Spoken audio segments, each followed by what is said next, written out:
Hey guys, so I recently saw Mr. Beast chilling in a zero gravity kind of a situation as if he's floating in space. Oh my god! What is going on upside down? Oh my god! Oh, I can't stop floating! Go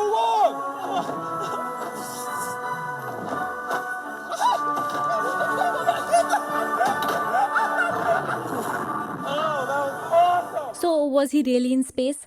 Well, not actually. He was in a plane that costed him a casual $250,000 just to pretend as if he was in space or just to pretend that he was weightless. Would you do the same? Would you spend $250,000 just to pretend you are in space without even going to space? Here's where this gets interesting.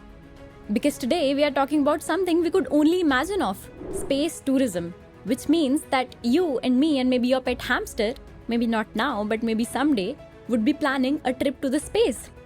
Is it even possible? And how much does it cost? And how does it feel like to just leave your planet behind and go to the space? Let's discuss about all of this.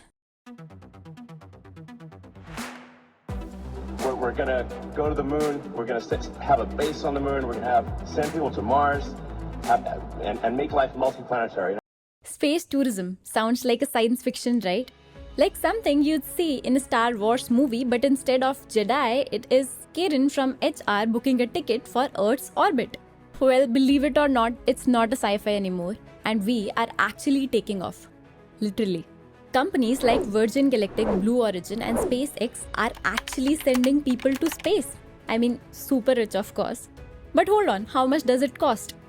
Spoiler alert, if you are not a millionaire yet, you need to save pennies from now because the tickets cost millions. Yes, millions. So, how does space tourism actually work? This is not like booking a flight to Bali, right? You can't just check in your luggage, pass the security, and just grab a coffee while you wait to board. I mean, eventually someone will actually figure out that how to make a zero gravity coffee, right? For now, space tourism works in different ways depending upon the companies. For example, there are those suborbital flights by Blue Origin and Virgin Galactic where you actually go to the edge of the space. You are actually in the space and you can feel that weightlessness and you can see that killer view of the Earth from the above. But you can stay up there just for a few minutes and then you have to come back. And here's the real deal: the orbital flights by SpaceX, where you actually circle around the Earth for a few days as if you are an astronaut. This is like a camping trip 400 kilometers above the Earth. And here's where it gets interesting: the technology that helps making all of it possible. See, it's not just about looking cool, but it's also about staying safe.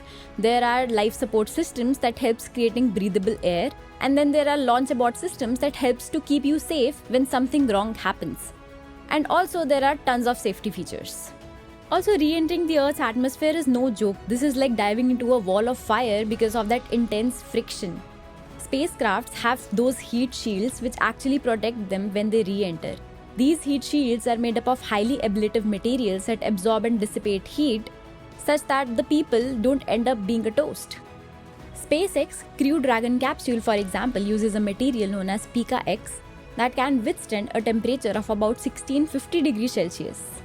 And the biggest game changer: reusable rockets. People at SpaceX thought that why are we throwing away rockets as if they are used candy wrappers? Can't we just use them again? And boom, Falcon 9 and Starship were born as those reusable rockets. These will be making space travel more cheaper and more doable. So what it is like going into one of these space trips? Let's paint a picture. You are strapped into your seat and you suddenly feel that countdown. And suddenly there is liftoff. The gravity forces spin you back into your seat as if it is the world's craziest roller coaster on steroids. And suddenly everything calms down and you feel weightless. You look out of the window and there is this Earth, glowing blue and round, floating into that black space.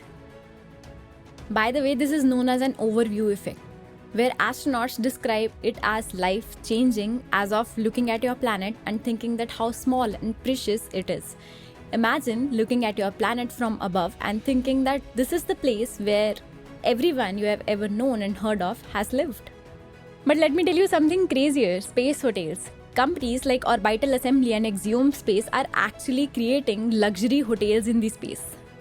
And it is honestly incredible to think that people would be booking space getaways just like they are booking Airbnbs for their weekends. Would you go to the space if you could? Do let me know in the comments, and which part of it excites you the most. Thanks for watching. This was all about this video. We'll meet you in the next video with another optimistic science and tech story. Till then, bye bye.